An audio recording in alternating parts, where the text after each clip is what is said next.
I never thought a simple text message could shatter 28 years of what I believed was unconditional family love. But there I was, standing in my apartment at 9 p.m. on a Tuesday, staring at a group chat that wasn't meant for me, reading exactly what my family thought of my biggest achievement. My name is Sarah, I'm 28 years old, and I'm a newly minted PhD candidate at Stanford University. At least, that's what I thought was worth celebrating until I discovered that my family had been planning my brother's surprise promotion party for 3 weeks, while my acceptance letter sat unopened on my mother's kitchen counter. The evening that changed everything started like any other Tuesday. I was grading undergraduate papers when my phone buzzed with what I thought was a message from my family group chat. Instead, I found myself accidentally added to a thread called Matt's Big Day Planning, where my mother, father, 2 aunts, and my grandmother were coordinating decorations, catering, and guest lists for my brother's surprise party. The party was scheduled for the upcoming Saturday, complete with a rented venue, professional photography, and a guest list of over 40 people. The budget they were discussing made my stomach drop. They were spending nearly $3,000 on this celebration, but what made my hands shake wasn't the money or the elaborate planning. It was the message thread from 2 hours earlier where my mother had written about how proud she was that finally one of her children had achieved something meaningful in the real world.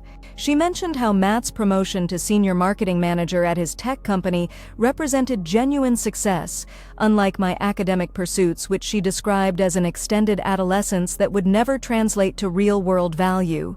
My father had responded with enthusiasm about how they could finally brag about one of their children at church without having to explain what graduate school meant or why I was still in school at 28. The thread continued with my aunts discussing how Matt had always been the practical one, the one who understood that education was meant to lead to employment, not endless research about topics nobody cared about. My grandmother, who had helped raise me after my parents' divorce when I was 12, wrote about how she hoped Matt's success might inspire me to finally grow up and pursue something stable. The final message that sent me into emotional freefall was from my mother, confirming that they had deliberately not mentioned my PhD acceptance because they didn't want to overshadow Matt's real accomplishment with what she called my academic fantasy. To understand the devastating impact of this discovery, you need to know the history of my relationship with my family and the systematic pattern of dismissal that had shaped my entire adult life. Growing up, I was the family academic. While Matt played sports and socialized, I spent my childhood reading, writing, and consistently achieving top grades. When I graduated as valedictorian of my high school class, my parents attended the ceremony but left immediately afterward to attend Matt's baseball game. When I received a full scholarship to UC Berkeley, the family dinner conversation focused on Matt's acceptance to community college and how proud they were that he was taking a practical approach to his future. During my undergraduate years, I maintained a 3.9 GPA while working 2 part-time jobs to cover my living expenses. My parents frequently reminded me that my scholarship covered tuition, but that I needed to be financially independent for everything else. Meanwhile, Matt's community college expenses, his car, his apartment, and his social activities were fully funded by my parents. When I graduated summa cum laude with a degree in molecular biology, my parents attended the ceremony but spent the entire reception on their phones coordinating Matt's transfer to a 4-year university, which they described as his fresh start and second chance. The pattern continued through my master's program at UCSF, where I received a research assistantship that waived my tuition and provided a modest stipend. While I was conducting original research on cancer cell biology and publishing papers in peer-reviewed journals, my family discussions centered on Matt's progress through his business degree and his various internships. When I received my master's degree, my parents attended the ceremony, but immediately afterward drove 6 hours to attend Matt's girlfriend's birthday party, which they described as a more important family commitment. The most painful example of this systematic dismissal occurred during my grandmother's 75th birthday party 2 years ago.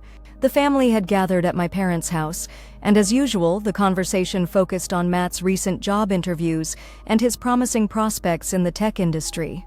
When my aunt asked about my research, I mentioned that I had recently published a paper in a major scientific journal that was being cited by researchers worldwide.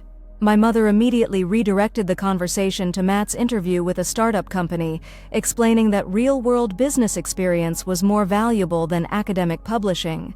My father added that while my education was nice, Matt was the one who would actually contribute to society through his work. That evening, I overheard my parents discussing their children's futures while cleaning dishes. My mother expressed concern that I was becoming too educated for my own good, that I was pricing myself out of marriage and normal life.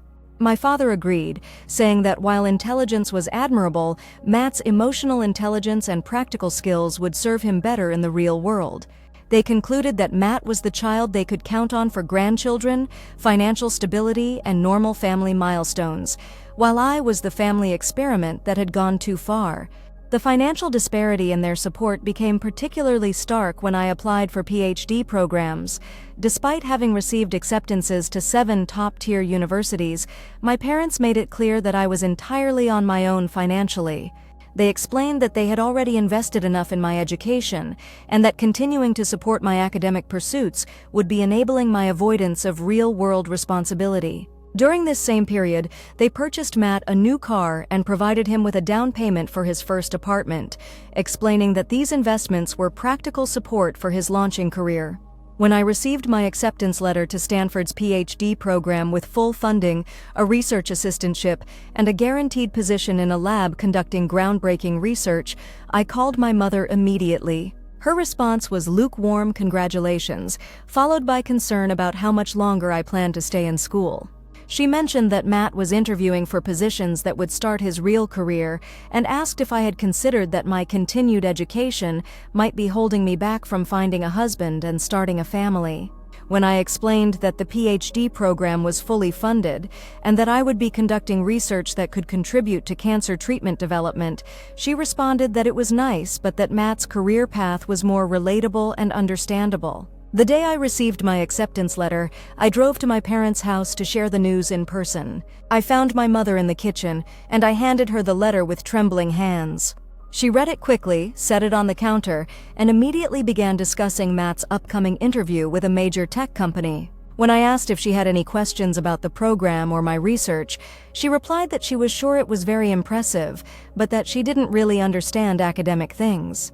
The letter remained on the counter for the next 3 weeks, unopened and unmentioned, while my family's group chat filled with daily updates about Matt's job search progress. The systematic nature of this dismissal became clear when I realized that my family had never asked about my research, my published papers, or my academic achievements. They had never visited my laboratory, never asked to see my published work, and never inquired about my professors or my academic mentors. In contrast, they could discuss Matt's job responsibilities in detail, knew his co-workers' names, and regularly asked about his workplace challenges and successes. When Matt received his promotion to senior marketing manager, my mother immediately updated her Facebook status and called extended family members to share the news. When I published my first major research paper, the achievement went unmentioned in family communications. The evening I discovered the group chat, I spent hours reading through months of family communications that I had never seen. The thread revealed a parallel family narrative where my achievements were systematically minimized, while Matt's career progress was celebrated and amplified. There were detailed discussions about Matt's salary increases, his workplace recognition, and his professional development, alongside dismissive comments about my academic pursuits and concerns about my future employability. The most devastating discovery was a conversation from 6 months earlier where my parents discussed whether my continued education was a sign of mental health issues or an inability to accept adult responsibilities. The thread also revealed the extent of financial support Matt continued to receive despite his full-time employment. My parents were supplementing his salary, had co-signed his mortgage, and were contributing to his retirement account. They described these contributions as investments in his future and their own financial security, since Matt would be the child capable of caring for them in their old age. In contrast, they had refused to co-sign my student loans for living expenses and had made it clear that my academic pursuits were entirely my financial responsibility. But the most crushing revelation was the discussion about my PhD acceptance. My mother had shared the news with the family group chat, not with pride or excitement, but with concern and frustration. She wrote that she didn't understand why I needed more education when I already had a master's degree, and that she was worried about my ability to transition to real-world employment. My father had responded that they should focus their energy and attention on Matt's achievements, since those were the ones that would actually matter for the family's future. My aunts had agreed, with one writing that while education was admirable, Matt's career success was the kind of achievement that would make the family proud in their community. The planning for Matt's surprise party had begun the same week I received my PhD acceptance. While my letter sat unopened on my mother's kitchen counter, my family was organizing a celebration that would cost more than my living expenses for 3 months. They had booked a private dining room at an upscale restaurant, hired a photographer to document the event, and created a guest list that included extended family, family friends, and Matt's professional colleagues. The party was scheduled to include speeches about Matt's achievements, a presentation of his career timeline, and a toast to his future success. Reading through the planning details, I realized that this party represented everything my family had never done for any of my achievements. There had been no celebration for my high school graduation, no party for my college graduation, no recognition of my master's degree, and no acknowledgement of my PhD acceptance. The contrast was so stark that I found myself questioning whether I had imagined the significance of my own accomplishments. Had I been deluding myself about the value of my education and research? Was my family right that Matt's career represented real success while my academic achievements were meaningless? The answer came 3 days later when I received an email from my PhD program advisor. Dr. Rodriguez had forwarded me an article from a major scientific publication that featured my undergraduate research as a breakthrough in cancer treatment development. The article described how my work had contributed to a new understanding of cellular mechanisms that could lead to more effective treatments. Dr. Rodriguez's email explained that this recognition was extraordinary for someone at my career stage, and that it validated the decision to offer me a position in Stanford's most competitive research program. That same afternoon, I received a call from a pharmaceutical company's research director who had read about my work in the scientific article. She explained that their company was interested in funding my PhD research and potentially offering me a position in their development team upon completion of my degree. The starting salary she mentioned was significantly higher than Matt's current income, and the research position would allow me to continue the work that had already gained international recognition. For the first time in years, I felt external validation of my choices and my achievements, but the most powerful validation came from an unexpected source. Dr. Martinez, my undergraduate research mentor, called me that evening to congratulate me on the article and to share some news. She had been invited to present our collaborative research at an international conference, and she wanted me to be her co-presenter. The conference would include presentations from researchers around the world, and our work would be featured as a major breakthrough in cancer research. Dr. Martinez explained that this opportunity was remarkable for someone at my career stage, and that it would establish me as a rising leader in the field. Armed with this external validation, I made the decision to confront my family about the systematic dismissal of my achievements and the celebration of Matt's career. I printed copies of the scientific article, the conference invitation, and the pharmaceutical company's inquiry. I also prepared a timeline of my academic achievements alongside the timeline of family celebrations for Matt's milestones. The contrast was undeniable. Every one of Matt's achievements had been celebrated while every one of mine had been ignored or minimized. The confrontation took place the following Sunday during our weekly family dinner. I arrived at my parents' house with my documentation and a prepared statement about the impact of their differential treatment. Instead of participating in the usual conversation about Matt's work progress, I placed the scientific article on the dining room table and explained that my research had been recognized internationally and was contributing to cancer treatment development. I described the pharmaceutical company's interest and the conference invitation, making it clear that my academic achievements had real-world applications and significant financial value. My family's response was initially dismissive. My mother explained that while my accomplishments were impressive, they were difficult to understand and relate to. My father added that Matt's career was more accessible and relevant to their daily lives.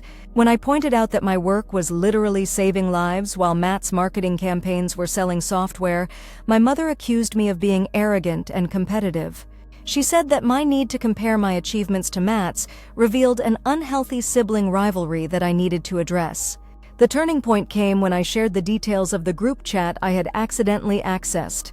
I read aloud their comments about my academic pursuits being an extended adolescence, their concerns about my ability to contribute to society, and their decision to focus their energy on Matt's achievements because those were the ones that actually mattered. The silence in the room was deafening. My parents' faces showed a mixture of shock, embarrassment, and defensive anger.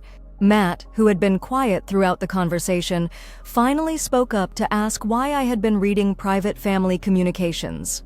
I explained that I had been accidentally added to the group chat and that I had discovered months of communications that revealed their true opinions about my achievements. I described the pain of learning that my PhD acceptance had been dismissed while they planned an elaborate celebration for Matt's promotion. I shared the financial comparison between their support for Matt's career and their refusal to support my education. Most importantly, I explained that their systematic dismissal of my achievements had made me question my own worth and value. My mother's response was to deny that they had ever dismissed my achievements.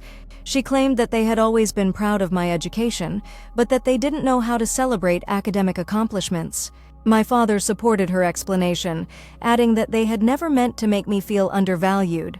But when I asked why they had never asked about my research, never mentioned my published papers, and never acknowledged my acceptance to Stanford, they had no response. The evidence was clear. They had actively chosen to ignore my achievements while celebrating Matt's. The most devastating moment came when my grandmother, who had always been my strongest supporter, admitted that she had been concerned about my continued education. She explained that she wanted me to have a normal life with a husband and children, and she worried that my academic pursuits were preventing me from achieving these goals. She said that while she was proud of my intelligence, she was more excited about Matt's career because it represented the kind of success she could understand and relate to. Hearing this from the woman who had encouraged my love of learning throughout my childhood felt like a betrayal of everything I had believed about our relationship. But the conversation took an unexpected turn when Matt himself spoke up. He admitted that he had always felt pressure to live up to the family's expectations and that he had been aware of the differential treatment. He said that while he appreciated their support, he had always admired my dedication to my education and research. He described feeling guilty about the family's financial support while I had been financially independent throughout my academic career.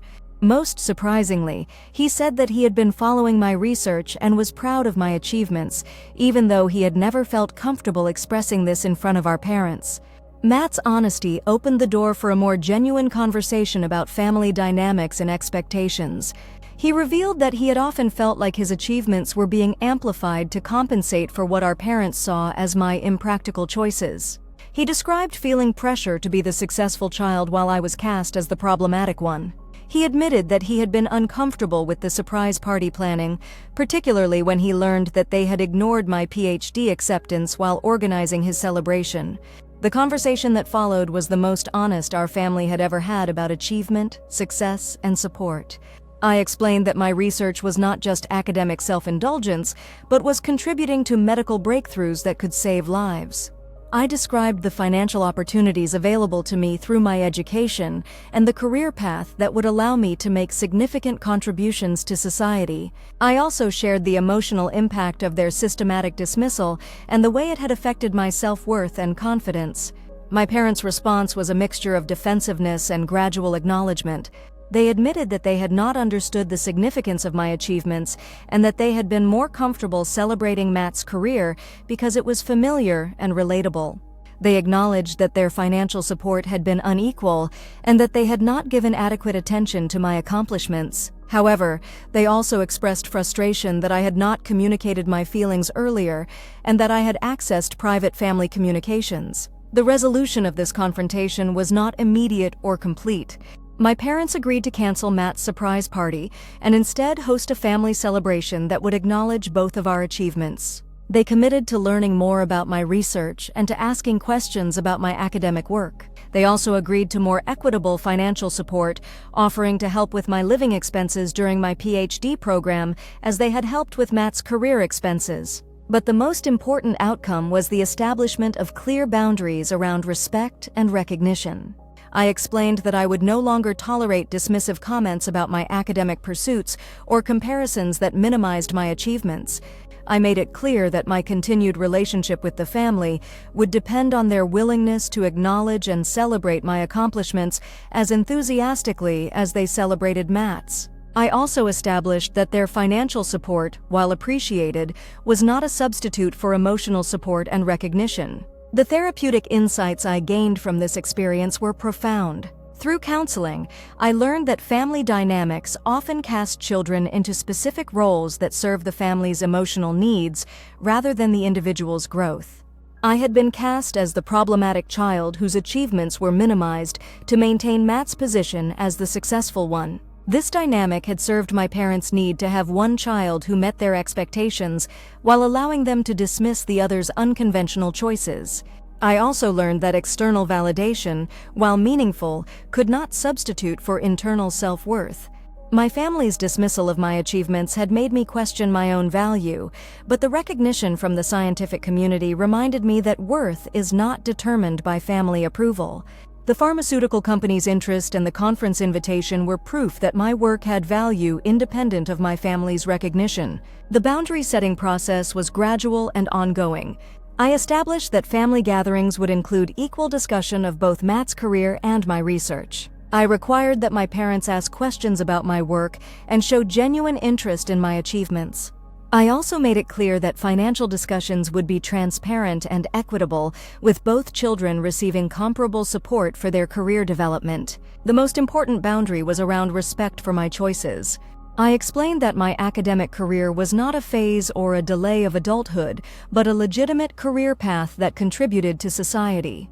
I required that my family stop making comments about my need to transition to the real world and start recognizing that my research was real-world work with significant impact.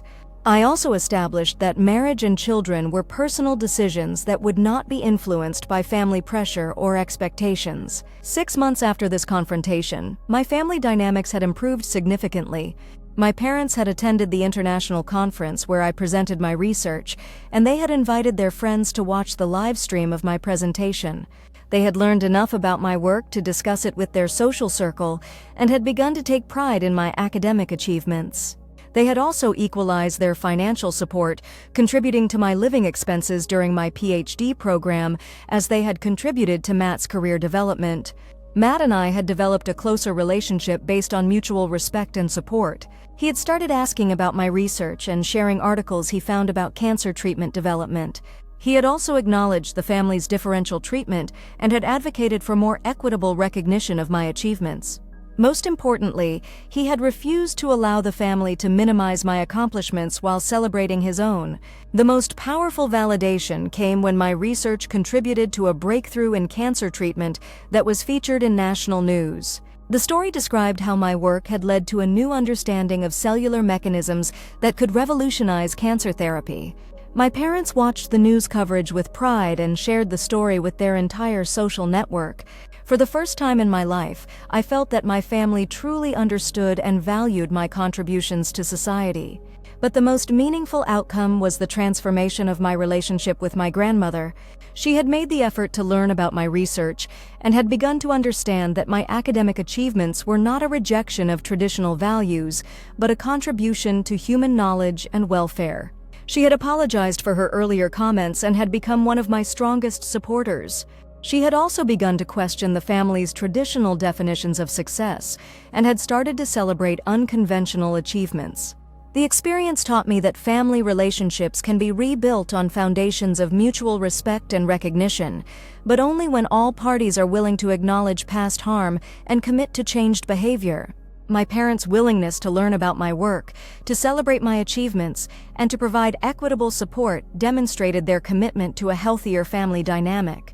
Their ongoing effort to understand and value my contributions showed that relationships can evolve when people are willing to grow and change. Today, I am thriving in my PhD program at Stanford, conducting research that has the potential to save lives and change the future of cancer treatment. My family now celebrates my achievements as enthusiastically as they celebrate Matt's career success. The systematic dismissal has been replaced by genuine interest and support. The financial inequity has been addressed through equitable contributions to both of our futures.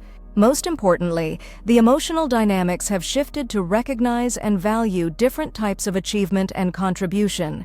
The broader lesson from this experience is that family love is not unconditional if it comes with conditions about who you should be and what you should achieve. True family support means celebrating each member's unique contributions and providing equitable encouragement for different types of success. It means recognizing that academic achievement is as valuable as career success, that research contributions are as meaningful as business accomplishments, and that unconventional paths can lead to extraordinary outcomes.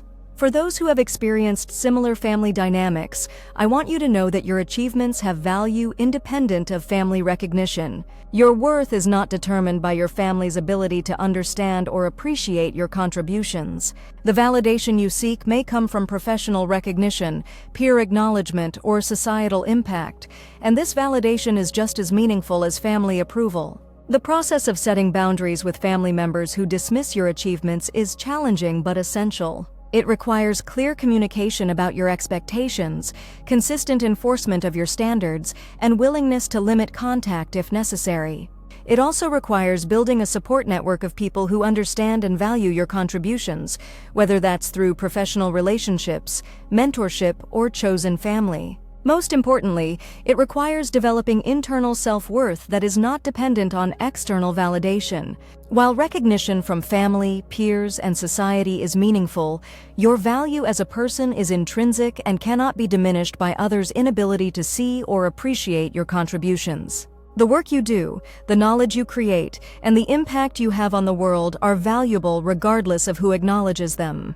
If you have experienced family favoritism, systematic dismissal of your achievements, or pressure to conform to others' definitions of success, I encourage you to share your story in the comments below. Your experiences can help others who are struggling with similar family dynamics. Together, we can create a community that celebrates diverse achievements and supports unconventional paths to success. Remember that your education, your research, your creative work, your service to others, and your unique contributions to the world have value. You do not need to justify your choices to those who cannot understand them, and you do not need to minimize your achievements to make others comfortable. Your success is not dependent on family approval, and your worth is not determined by their recognition. The journey from family dismissal to self-advocacy is not easy, but it is possible. It requires courage to confront harmful dynamics, strength to set and maintain boundaries, and wisdom to build relationships based on mutual respect rather than obligation. The outcome is not just personal empowerment, but the creation of healthier family dynamics that benefit everyone involved. If this story resonates with you, please like this video and subscribe to this channel for more content about family dynamics, personal empowerment, and the journey to self-worth. Your support helps create a community where all types of achievement are celebrated and all paths to success are validated. Together, we can challenge the systems that dismiss unconventional choices and build a world where everyone's contributions are recognized and valued.